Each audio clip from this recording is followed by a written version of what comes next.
আসন্ন পবিত্র রমজান ও গরমের মৌসুমে শীতাতপ নিয়ন্ত্রিত যন্ত্রের তাপমাত্রা 25 ডিগ্রি সেলসিয়াস বা তার উপরে রাখার অনুরোধ জানিয়েছেন বিদ্যুৎ ও জ্বালানি উপদেষ্টা মোহাম্মদ ফাউজুল কবির খান। এ অনুরোধ উপেক্ষা করা হলে বিদ্যুতের সংযোগ বিচ্ছিন্ন কিংবা অন্যান্য আইনানুগ ব্যবস্থা নেওয়া হবে বলে জানিয়েছেন তিনি। রাজধানীর ওসমানী স্মৃতি মিলনায়তনে 18 তারিখ সোমবার জেলা প্রশাসক সম্মেলনের দ্বিতীয় দিনে নিজ মন্ত্রণালয় সম্পর্কিত আলোচনা শেষে সাংবাদিকদের সঙ্গে কথা বলেন জ্বালানি উপদেষ্টা। সেখানে তিনি এসব কথা বলেন। উপদেষ্টা বলেন, আসন্ন পবিত্র রমজান ও গ্রীষ্মে বিদ্যুতের চাহিদা মেটাতে সক্ষম হবেন বলে আশা করছেন।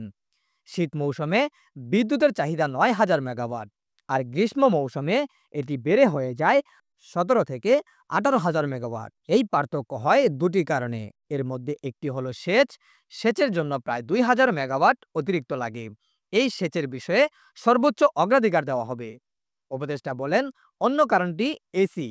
এজন্য প্রায় 5 থেকে 6,000 মেগাওয়াট বিদ্যুৎ বেশি লাগে। এটি নিয়ন্ত্রণ করতে হবে। এসির তাপমাত্রা যদি 25 ডিগ্রি সেলসিয়াস বা তার বেশি থাকে, তাহলে 2 থেকে 3,000 মেগাওয়াট বিদ্যুৎ সাশ্রয় করতে পারবেন। তিনি বলেন, এজন্য উপদেষ্টা পরিষদে সবার কাছে চিঠি দেওয়া হয়েছে। এর মধ্যে বাণিজ্য উপদেষ্টার মাধ্যমে ব্যবসা প্রতিষ্ঠানগুলোকে, বাংলাদেশ ব্যাংকের মাধ্যমে সবগুলো ব্যাংক এবং সচিবালয়ের বিষয়ে মন্ত্রী পরিষদ সচিবকে আধা সরকারি পত্র দেওয়া হয়েছে। এ বিষয়ে জেলা প্রশাসক ও বিভাগীয় কমিশনারদের অনুরোধ জানানো হয়েছে। আর বাসাবাড়িতে এটা কার্যকর করতে সাংবাদিকদের মাধ্যমে সবার প্রতি অনুরোধ জানান উপদেষ্টা।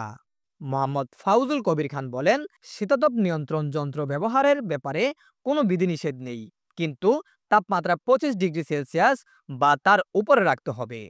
বিষয়টি নিয়মিত নজরদারি করবে বিদ্যুৎ বিভাগের বিশেষ দল। যদি দেখা যায় অনুরোধ উপেক্ষিত হয়েছে, কেউ অনুরোধ রাখছেন না, তাহলে আইনানুগ ব্যবস্থা গ্রহণ করা হবে। বিদ্যুতের সংযোগও বিচ্ছিন্ন হতে পারে, কিংবা আরও যেসব আইনানুগ ব্যবস্থা আছে সেসব ব্যবস্থা গ্রহণ করা হবে। এ বিষয়ে সাংবাদিকদের সহায়তা চেয়ে উপদেষ্টা বলেন, সবার সহযোগিতা পেলে রমজান মাসে বিদ্যুতের চাহিদা ও সরবরাহের মধ্যে একটি ভালো সমন্বয় দেখতে পারবেন। বিদ্যুৎ ও জ্বালানি উপদেষ্টা বলেন, তারা যদি বাধ্য হন লোডশেডিং করতে, তাহলে আগেই জানিয়ে দেওয়া হবে।